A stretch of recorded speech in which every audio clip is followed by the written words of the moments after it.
So today we'll be starting with shear stresses in beams.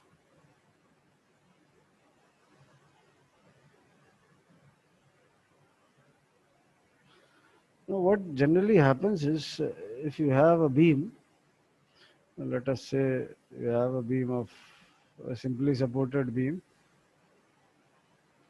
and it is acted upon by a load. So if it is acted upon by a load, then under the influence of load, what happens is the beam undergoes deflection. So this is something that we'll be learning in our next chapter. After we complete shear stresses in beams, we'll be starting with deflection of beams, where we'll be quantifying this amount. Let us say this is y. So we'll be measuring y that is deflection. Next, what we have done till now is if this is the cross section of the beam and this has undergone a phenomena like this under the influence of the beam, then this is your neutral axis or centroidal axis, and due to a change or due to strain being produced under the influence of load, we are getting bending stresses. So this strain is actually producing this bending stresses, and we need to quantify it. And as per design criteria, the design criteria says that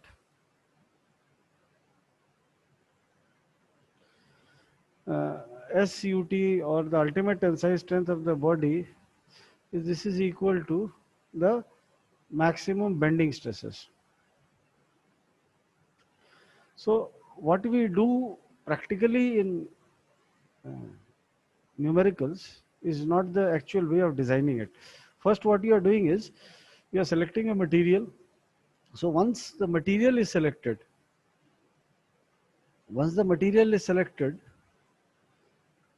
you know sigma b max. This is the maximum bending stresses the material can withstand without failure. So this amount you are able to measure. Once you are able to measure or estimate, depending once the material is selected. Now, the design process involves that we calculate the maximum load or the position of load, or you can say type of load uh, that can be put on the body. Put on the body and avoid any plastic deformation.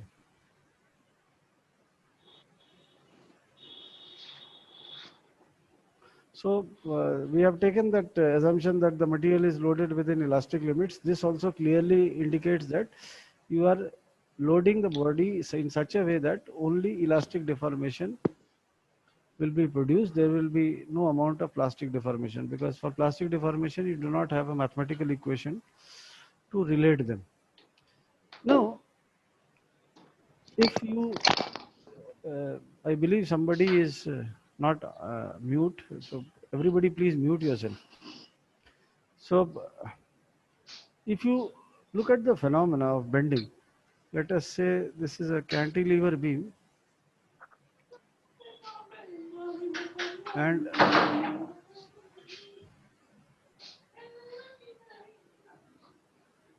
this is the cross section. So under the influence of load, what is expected that the deformation of the material or the deflection of the material is taking place like this. So this portion, if you look carefully at this portion is deflecting in this manner. But if you look at a practical situation, this material does not remain like this. It undergoes a wrap like this. This undergoes a wrap like this, and there there is a lateral shift in the elements or fibers of the material. It is not exactly perfectly vertical as it was here, because if you consider deflection, it will be deflecting by the same amount in all fibers, so it should remain straight. The bending stresses are uniform in nature and they follow a straight line process, so this should also have been straight in nature. But practically, there is a wrap which occurs here, and this is a wrap which is due to shear stresses.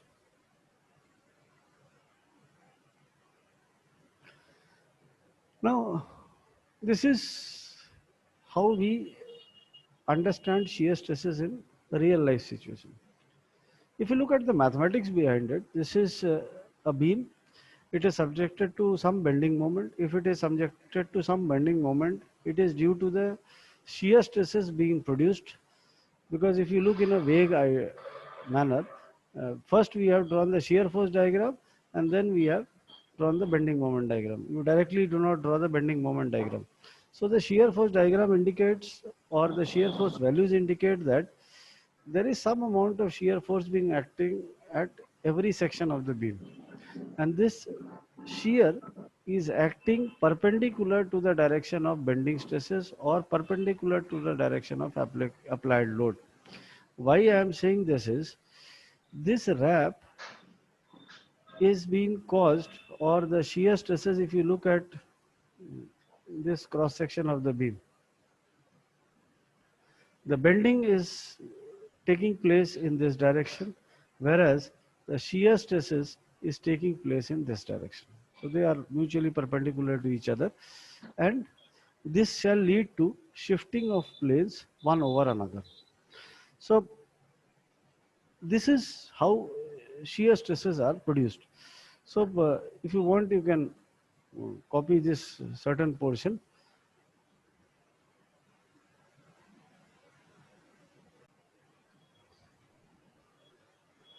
So if you take, let us say you take a practical case.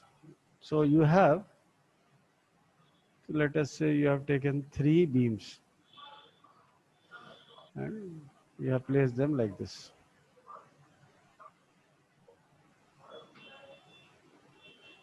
These are three beams of similar cross section, and let us say that the contacting surfaces are smooth enough. And if you apply a load like this, so due to the application of load, you can say that there is no bonding between them. They have just been placed one over another. So according to what we have learned till now, this should act as a composite beam, or this should act as a single beam, and it should deflect by the same amount. If these three, obviously these three are made up of the same material, they have the same material classification or specifications. And but what actually happens is, under the influence of load, this beam, this protrudes by a certain amount, or there is a lateral shift, and these lateral shifts are not equal in nature. They are unequal. These three are unequal in nature. So that means that there is some force which is acting along this direction, which is making it slide one over another. Okay. So if these three were bolted together, if you have a system where they have been bolted together, so if they are bolted together, what will happen is, the deflection which was supposed to be like this has actually caused a wrap. This wrap has been caused due to the if these three elements are bolted together, then they are not allowed to slide. If they are not allowed to slide, they produce stresses, and these stresses allow them or enable them to wrap about a certain axis. Now, if you take the case of a practical example, uh, if you see railway lines, there are a number of components. One is an I section rail. Why railway tracks are built on I section only? They could have been built on any other section. Let us say a square section ho sakta tha. It could have been a rectangular section, uh, because rails and wheels, the configuration of the wheels, they are similar to each other. If you change the rail tracks, the wheels, the internal configuration of the wheels will also change. There are no tires, etc. used. So there is a perfect metal to metal contact that is occurring between railway lines. So if you talk of this I section, why I section has been chosen? This section provides you with the greatest IXX or IYY for the same area.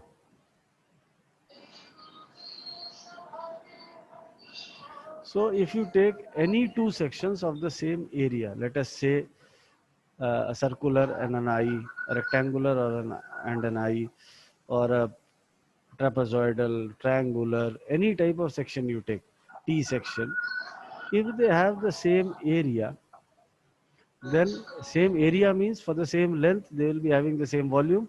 And this also means that they will be having the same weight.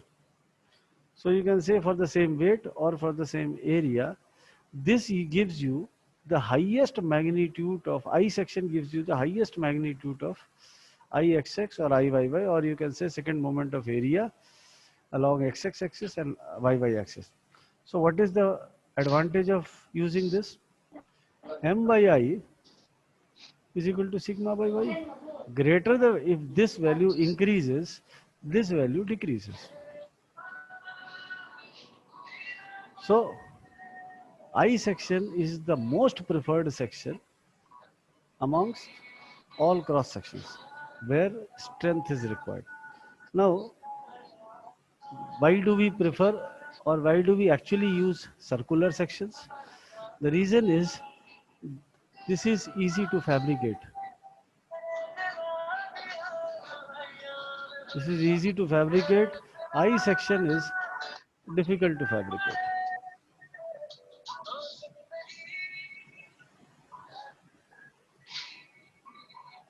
I section is difficult to manufacture. So we use specifically I section where we require very high strength, where cost is not a parameter, where strength is major parameter. Now, the second important thing that ये you see. Rap term का significance समझ नहीं आया, मतलब ये rap term क्यों use हो रहा है? क्या? ये रैप टर्म क्यों यूज हो रहा है, इसका सिग्निफिकेंस समझ नहीं आया. मतलब रेफ टर्म, हाँ सही, जो रैप टर्म के ऊपर कोर्स लगा रहे हैं, तो मतलब ये रैप टर्म का यूज क्या है, मतलब किस लिए इसका, मतलब किस टर्म का? सही, जो रैप आप कह रहे हैं, मतलब बाद मतलब हम इसे फिक्स कर देंगे, मतलब टेंसर होने की बजाय केवल उस तरीके से एक रैप की पोजीशन ले लेगा, तो उस बात का ये वाला फिगर, ये जैसे इसमें रैप टर्म, हाँ जी, दूसरी फिगर इसमें रैप दे रखा है सर. ये अच्छा, ये रैप क्यों आ रहा है? सेकंड फिगर में रैप. हाँ, रैप क्यों आ रहा है ये पूछ रहे हो? रैप का सिग्निफिकेंस क्या है, मतलब वो, हाँ सर, ये सिग्निफिकेंस क्या है? हाँ, ठीक ठीक. अब ये रैप का सिग्निफिकेंस ये है कि what we are anticipating is only deflection is taking place. What you are seeing or visualizing is only deflection is taking place. But this wrap has also occurred. This has occurred in all the two directions. So this wrap means that there is a compression, or there is a compression being produced from these ends. So it is, the effect is not due to bending only, it is due to, now this compression has taken place and you have not applied any load along this direction.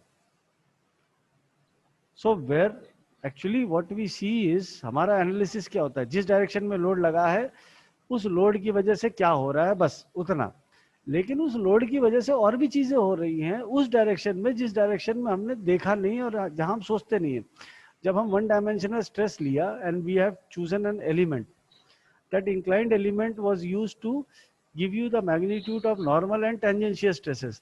What we could find out that due to the application of normal stresses also, we are actually producing shear component. Here, this RAP is used to signify that when bending stresses are produced, it does not mean that only bending stresses are produced. There is another component associated with it. And that component is shear, and that is leading to RAP, because it has no way in which it can be extended, or it has no provision to counteract this. So if it has no provision to counteract this, this will show itself, or the effect will be shown as a distortion or a physical distortion in the material. तो इस वजह से इसको rap को हमने demonstrate किया. ठीक है आनंद? Yes sir. ठीक. अब दूसरा जो है हम बलास्ट डालते हैं. So these are shock absorbing materials. जो पत्थर आपको देखते हैं, those are generally called as ballast, and these are shock absorbing materials. Now come to the third component, wood. Wood, when we place wood, what happens? Wood is the beam. Now visualize that wood as a beam, and that has been subjected to a load. Now this wood is tied to the rail tracks.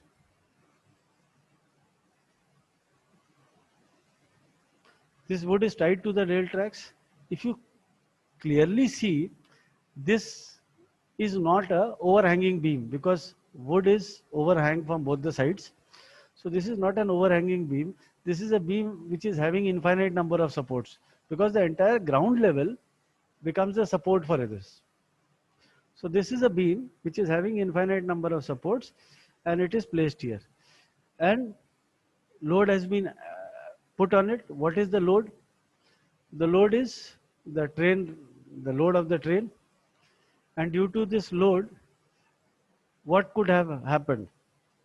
Suppose you take this wooden plank, and here there are two supports.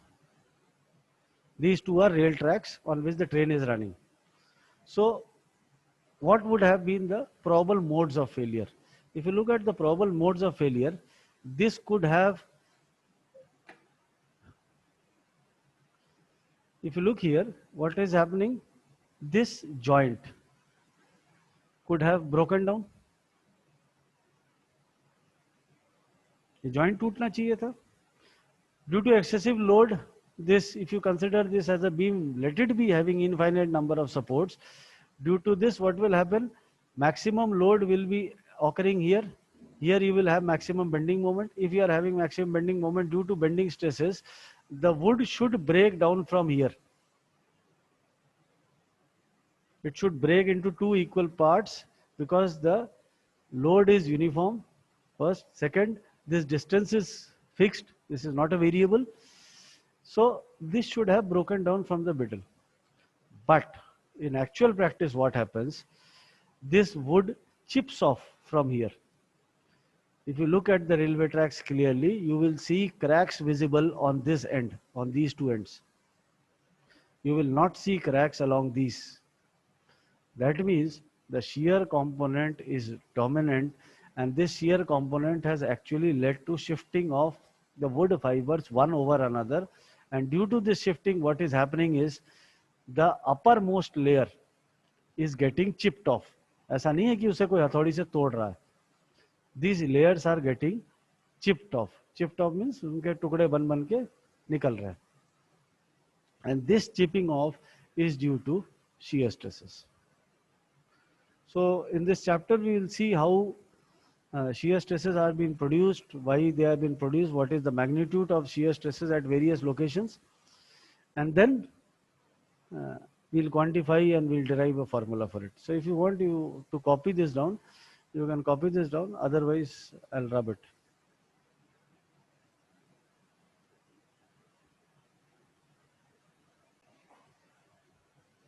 So now let us come to the derivation of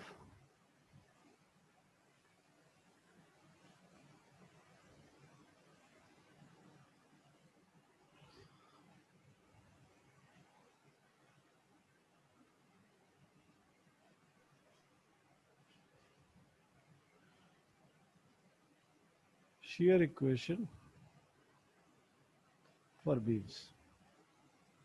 So now let us see how or how we are deriving it. So this is a beam, let us say this is a beam, and it has been applied by a certain load, and L is the length of the beam, and let it be a simply supported. So let us now have the cross section of the beam. So this is the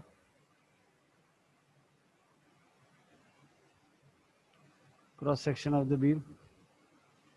So let us say this is AB.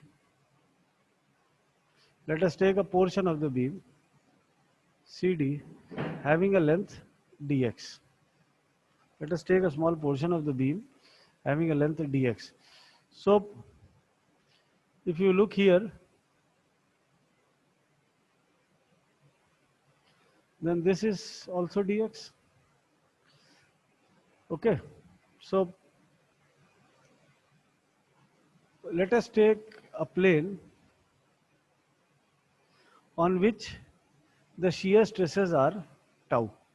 Here, let us on this plane, let us take that shear stresses are tau, and this this width is b. So if you have m as bending moment acting here, then the bending moment acting on this section is m plus dm. If the stresses along this plane are sigma, then the stresses along this plane are sigma plus d sigma. Okay, so we have visualized or we have represented all the stresses moment acting on these two planes. So on plane AB, let us say that the moment is m. So when you have moved the distance dx, the moment here will be m plus dm. If the stresses here are sigma, the stresses here are sigma plus d sigma, because this entire system is in equilibrium. By when you have shifted from by a certain amount, you have either added or subtracted d sigma. Initially we need to take plus. So if you represent it, let F be the shear force, let F be the shear force at AB. So F plus dF is the shear force at CD.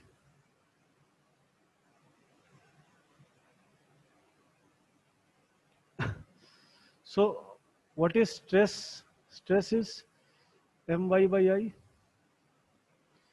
So if you are using, stress plus d sigma, this will be equal to m plus dm into y by I. Now this is at member AB and this is at member CD. Y and I are geometrical constants, so obviously they will remain the same. So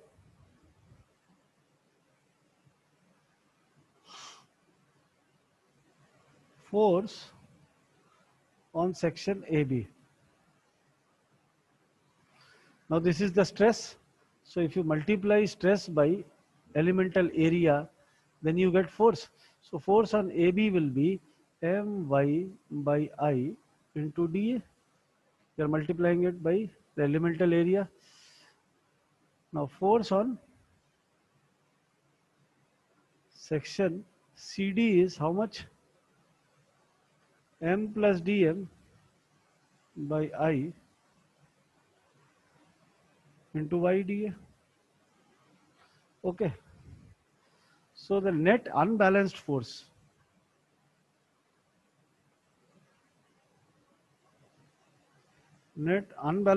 is how much? M plus dm by I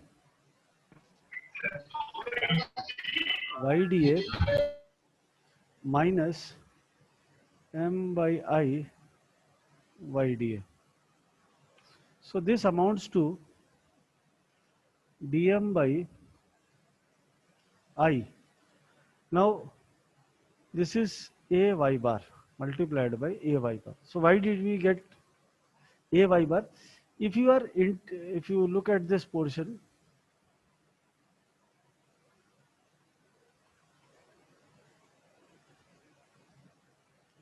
what we have done is we have performed the integration y dA. So net unbalanced force was dF. So this was dF if you have integrated both the sides. So integral y dA, what you are getting is, now y bar is equal to integral y dA divided by integral dA. Now integral dA is a, so you have, if you multiply like this, you have a y bar is equal to integral y dA. So this relationship we have used here. Okay, so this is one part of the derivation. If you have clearly understood how it has been done, why it has been done, then you can copy it down. If you still have a doubt, you can ask before I rub it.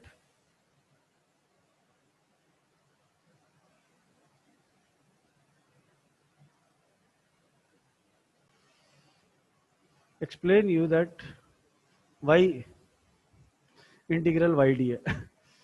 Let us say why we have arrived at this relation, integral y dA divided by integral d. Now what we are doing is, let us take an xy axis and we have a body. So if a body is there and we are dividing it into, let us say, n number of parts, and this body is at a distance of let us say y1 from any reference axis. So body 2 is at a distance of y2 from the same reference axis. From the same reference axis you have y3. So let this area be a1, a2, a3, a4. So by Varignon's theorem states that the sum of moments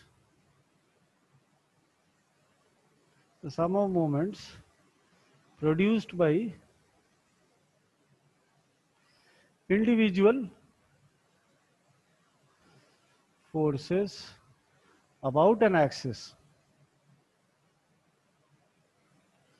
is equal to the moment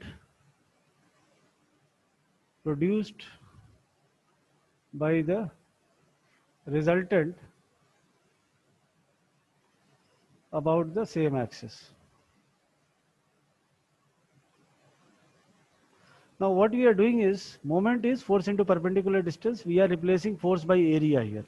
So if you are replacing force by area here, sum of moments is a1 y1 plus a2 y2 plus a3 y3 until an yn. This is sum of moments produced by individual areas. ठीक है, this is equal to the sum of moment produced by the resultant. So resultant area is capital A, and let it be acting at a distance y bar, where y bar denotes your centroid. Okay, then y bar is written by as a1 y1 plus a2 y2 plus a3 y3 until an yn divided by total area is how much? A1 plus A2 plus A3 plus A4 until AN by N. Sorry, AN. So if you represent this in integral form, this is integral y dA and this is integral dA. So this is how you arrive at y bar is equal to integral y dA divided by integral dA.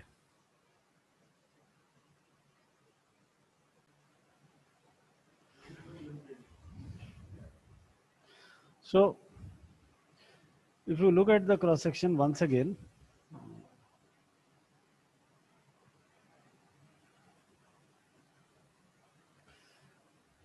this is your centroidal axis and you have taken these two elements. This is one element which is at a distance y. This is having b, this is having dx, and all other parameters like m was here, here it was m plus dm.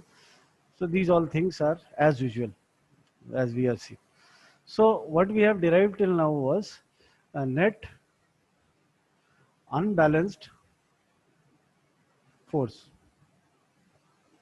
So net unbalanced force was how much? M, sorry, it is dm by I into ay bar. Now, if tau is shear stress, then shear force is how much? This is given by tau into b into dx.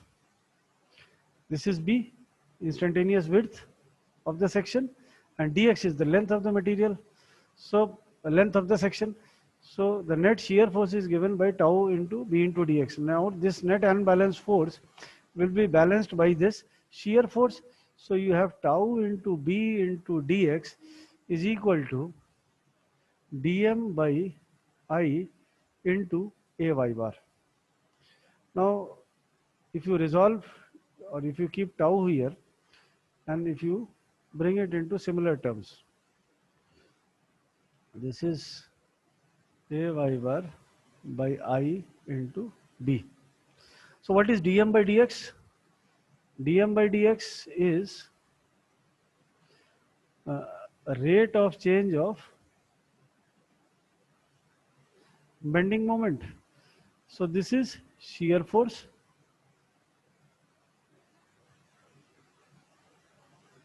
Rate of change of bending moment is shear force. So you have tau is equal to Fay by Ib. Now this is your equation for shear stresses in beams.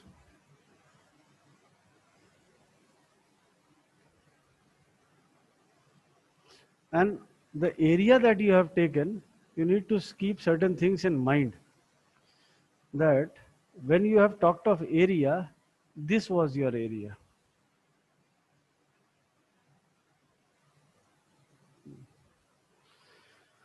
Okay, so this is your derivation of shear stresses in beams.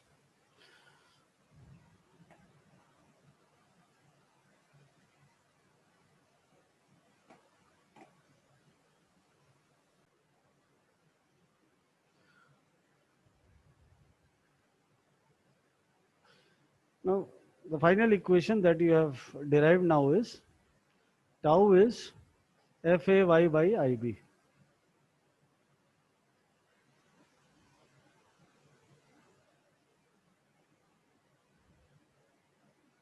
If you look at the parameters, F is shear force at a section,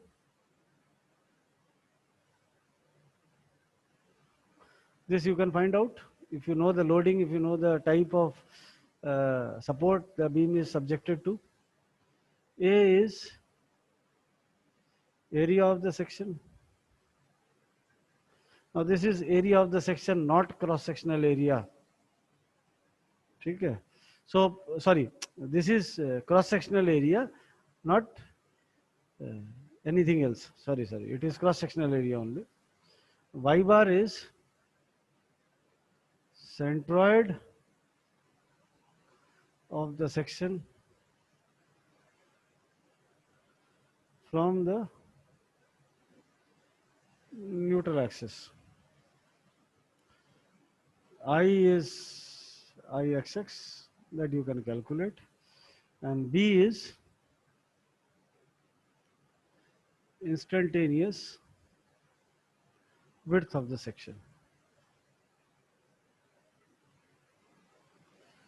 Okay, so let us take a very small numerical and try to understand how to solve the types of questions that arise out of this chapter. Are in 90% of the cases, it will be that you need to show the shear stress distribution across the plate by plotting values. Okay, 90%. If you are very lucky, you will get small numericals like these, which we'll be doing right now. And for all other cases, be prepared that you will be having problems which are strictly confined to determination of variation of shear stress across the plate. So write down a small numerical. A wooden beam of 100 mm, a wooden beam 100 mm wide. A wooden beam 100 mm wide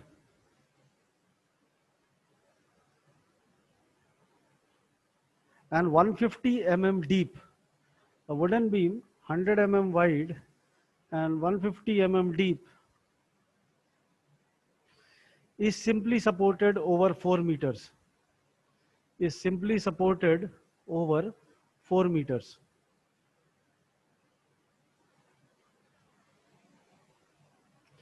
If the shear force at the section is 4500 Newton, if the shear force at the section is 4500 Newton, find the shear stress. Find the shear stress at a distance 25 mm above neutral axis. So from now onwards, I'll be representing centroidal axis as CA and neutral axis as NA. थोड़ा सा लिखना कम हो जाएगा. So you are required to find out the shear stress at a distance of 25 mm above neutral axis. Okay. So the formula for shear stress is tau is equal to FAY by IB. You need to find out the various terms. F is already given as 4500 Newton. If you find out I, this is BD cube by 12. So B is 100, D is 150 cube divided by 12. ठीक? Area is cross-sectional area, so this is 100 into 150. Now let us find out Y bar and B, because Y bar is centroid of the section and B is instantaneous width. ठीक?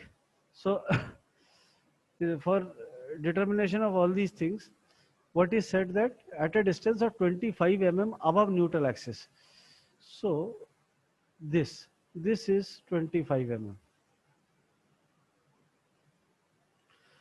So this is your section. ठीक? So if this is your section,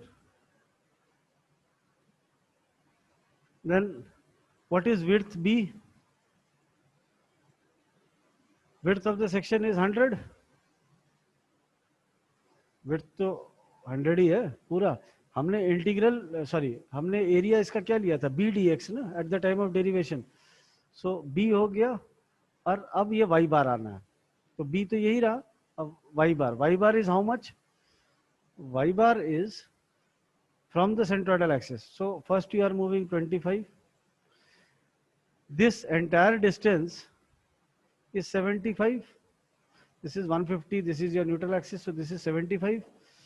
So this is y bar is 25 plus 50 by 2. So this will be your, if you look at the location of the centroidal axis with respect to this problem, this is your centroidal axis. So you actually need to find out this distance. Now this distance will be called as y bar.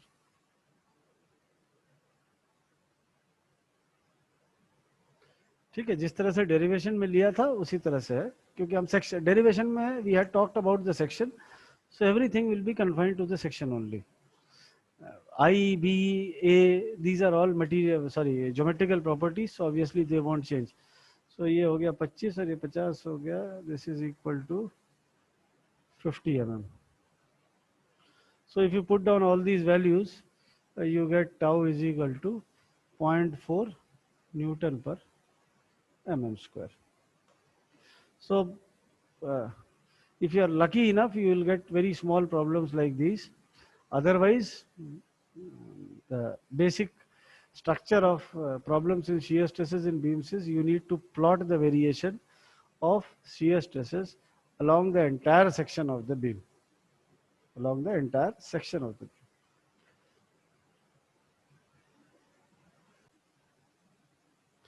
So next is shear stress distribution.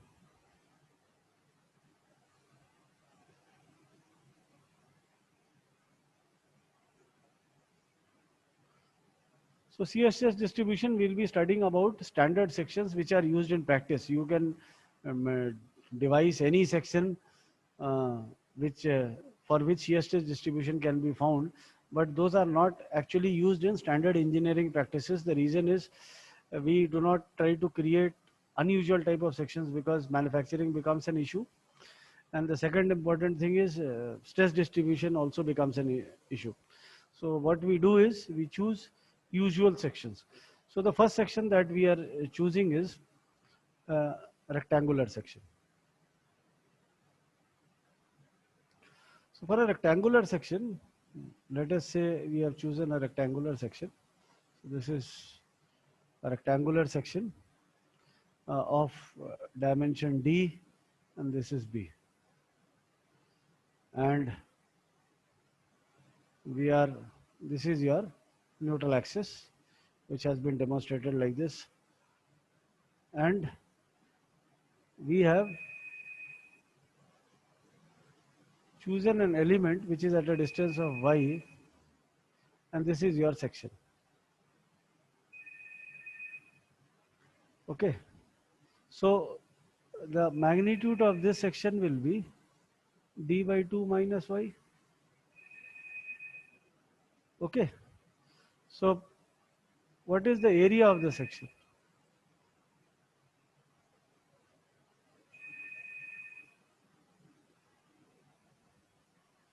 D by 2 minus y multiplied by b.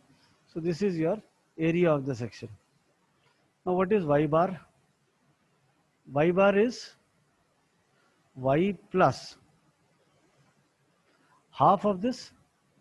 So half of d by 2 minus y.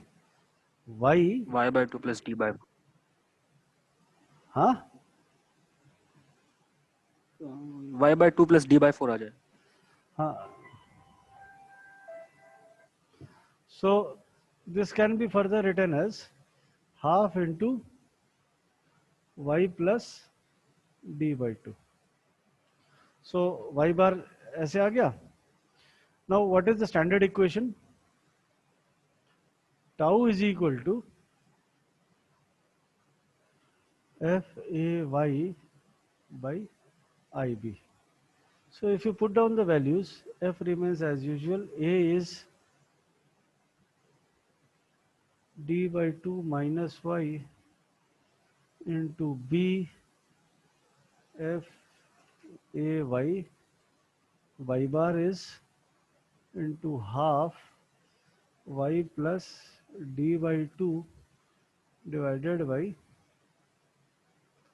ib. Okay, so here if you see, this b and b cancel out each other. Okay, so you have uh, tau is equal to f by 2i d square by 4 minus y square. So this is the equation for shear stress distribution in a rectangular section. So now let us find out shear stresses at various points. So at y is equal to 0, at y is equal to 0 means at the neutral axis. At y is equal to 0, what do you have? Mm, Tau is equal to f d square by 8i. Okay, so mm, at y is equal to d by 2, that means the topmost fiber here. At y is equal to d by 2 means you are finding out the shear stress here. You have tau is equal to 0 if you put it in these equations. Okay, so at similarly at y is equal to minus d by 2, again you have tau is equal to 0. Okay, so these are three values. Based upon these three values, we will be plotting the shear stress distribution. So if you have understood it till now, you can copy it down. I need to rub so as to plot the variation.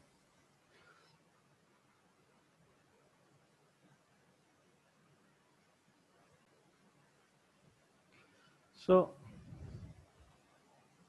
arey yaar. So this is the variation. Now let me rub a certain portion.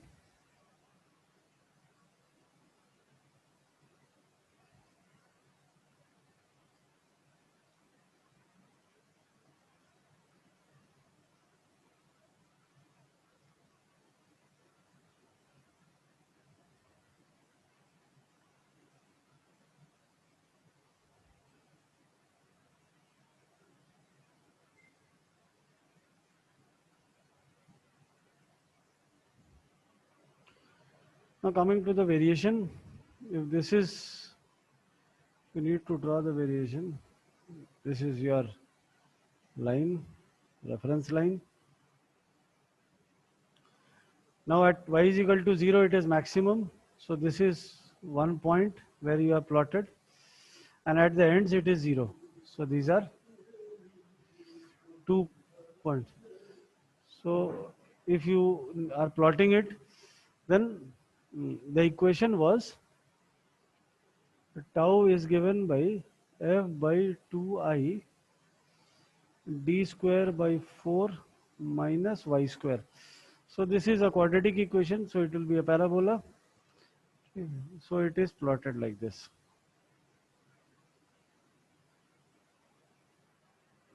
So this is the variation, and this points represents tau max. The magnitude of tau max is fd square by 8i. So this is how the variation is shown.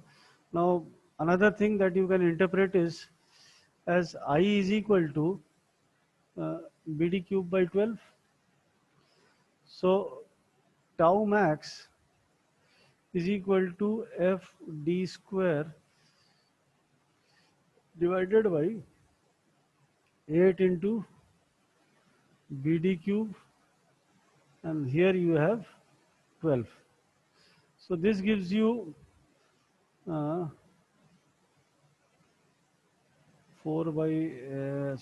3 by 2. 3 by 2 F by BD. Now F by BD is average shear stress.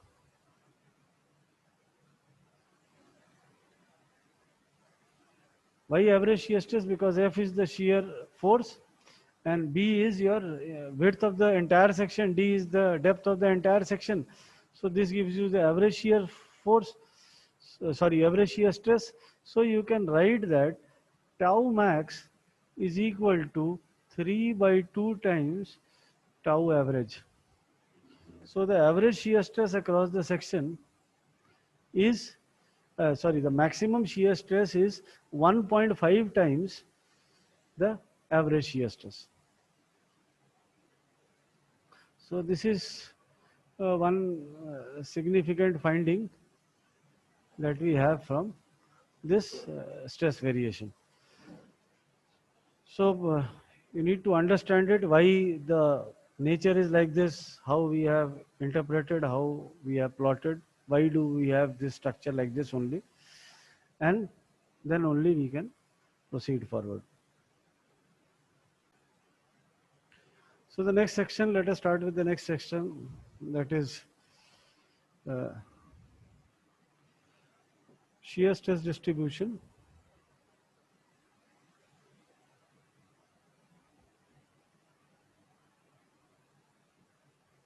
for circular section. Okay, so let us take a circular section and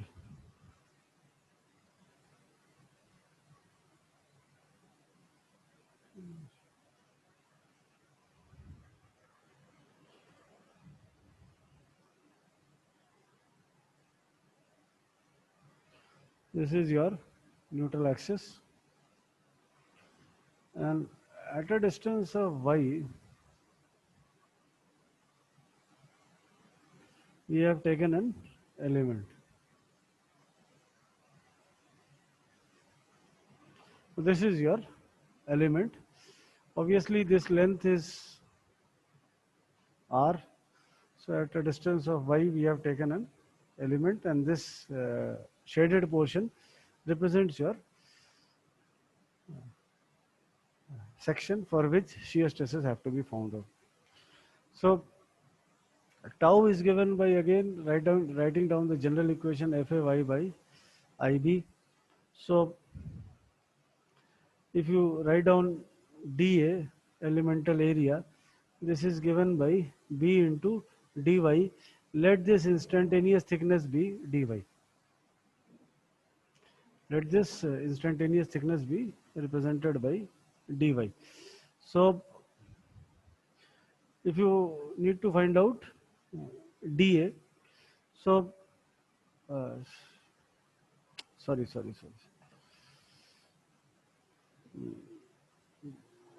small mistake has been done.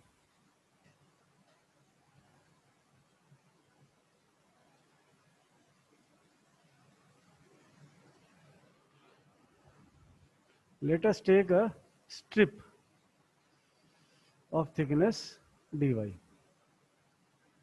The strip is of thickness dy, because it has to be a rectangular strip, then only we can use this formula. So dA is given by B into dy. So we need to find out the instantaneous width. So instantaneous width, or B, instantaneous width or B of the section is, so B is given by 2 times under root r square minus y square.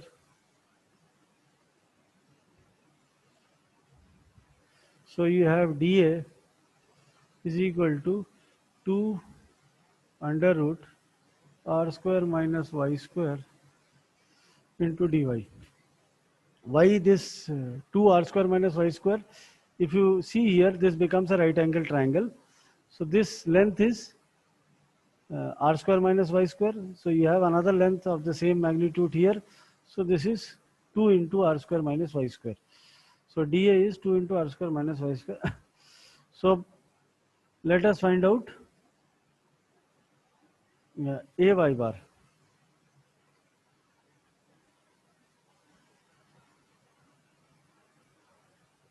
So a y bar is integral is given by integral y. For y bar we are representing it as y multiplied by the area 2, this is r square minus y square into dy, and the element extends from y to r. The element starts at a distance of y and finishes at a distance of r. So the element extends from y to r. So if you perform this integration, what do you get? Let us take minus out, because let us take r square minus y square is equal to t square. So if you implement that, you have y to r, then minus 2y, we are taking it out, and r square minus y square into dy. So you take r square minus y square is equal to t square. So 2t dt becomes equal to 2y minus 2y dy. So this entire term is been replaced, and after integration you have a y bar is equal to 2 by 3 times r square minus y square to the power 3 by 2. If you perform the integration, you get this. So tau becomes equal to 2 by 3 times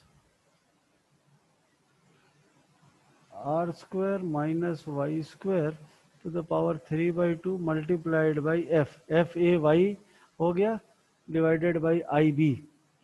So I ये हो गया और b क्या हो गया 2 into under root r square minus y square. Okay. So if you further simplify this, you have f by 3i. So this is 1 by 2, this is 3 by 2. If you reduce it, you are left with 1. So this is r square minus y square. So tau is given by f by 3i r square minus y square.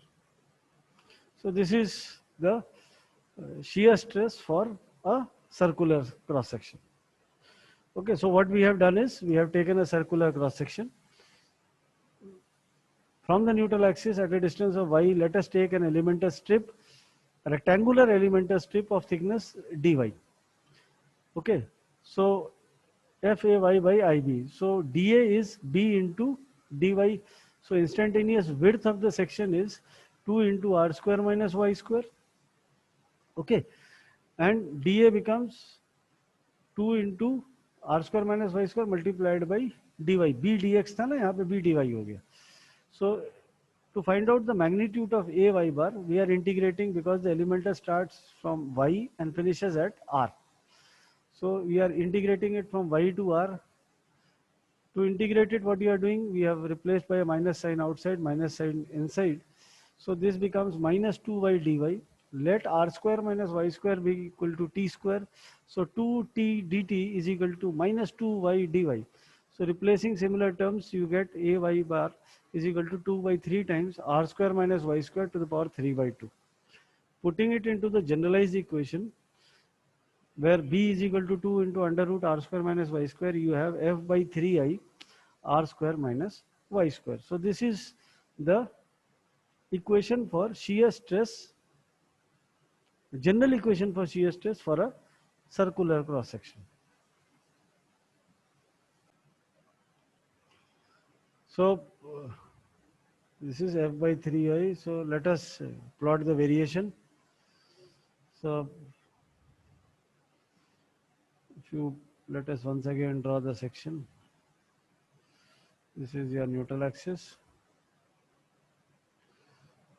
So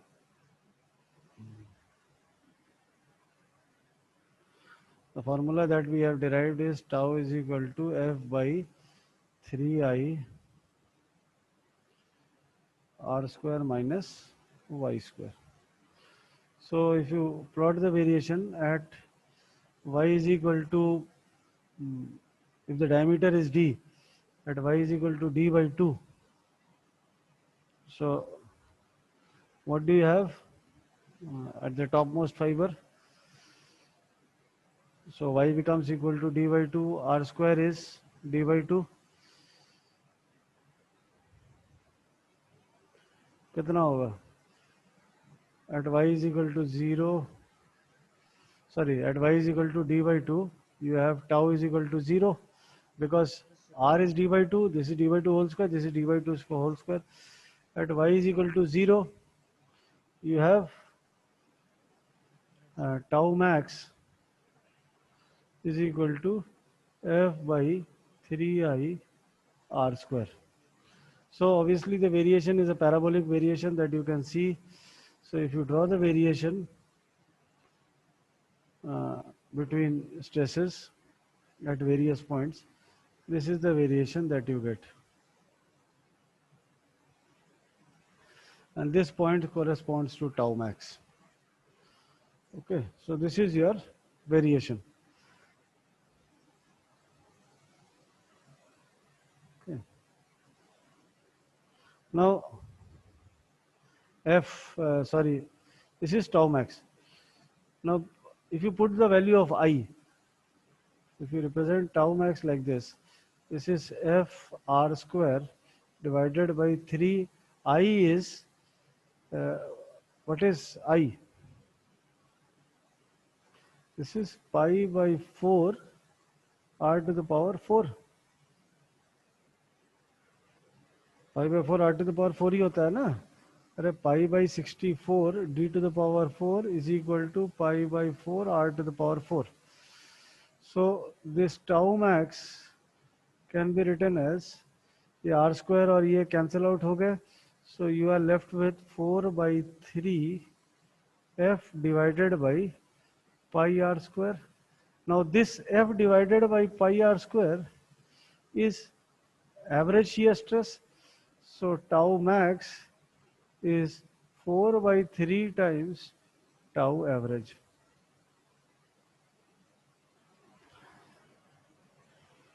So the maximum shear stress in a circular section is 4 by 3 times. Now 4 by 3 is approximately 1.33. And the earlier, for a rectangular section, it was 1.5. So again, you can very clearly say that why circular sections are preferred over rectangular sections or square sections. This is one reason. Another reason, you have several reasons. With context to bending, again you have found out that we have derived that for the same conditions, circular section is better as compared to a rectangular or a square section due to saving in material for the same amount of bending stresses produced. Here also, it will give you a lesser amount of shear stresses. If the average shear stresses are compared for a rectangular and a circular section, it can be this 4.3 is 1.33 and there you have 1.5. So this is giving you a relatively lesser amount of shear stresses as compared to a rectangular cross section for the same amount of average stresses. Average stresses are same if you have the same shear force and the same cross sectional area. So obviously when you want to compare, you have to compare with the same amount of shear force who is giving you the more amount of shear stress. So for the same amount of cross-sectional area, for the same cross-sectional area means for the same weight of the section, a circular section produces a lesser amount of shear stress as compared to a rectangular section.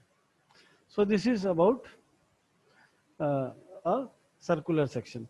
So there are two other sections left. One is a T section, which is generally, one is an I section.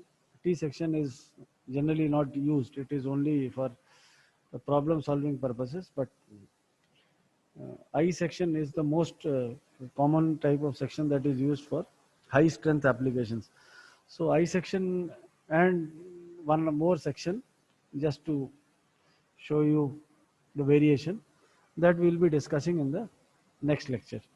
So probably we'll be ending it today, and if you have any doubts you can obviously ask as and when you want.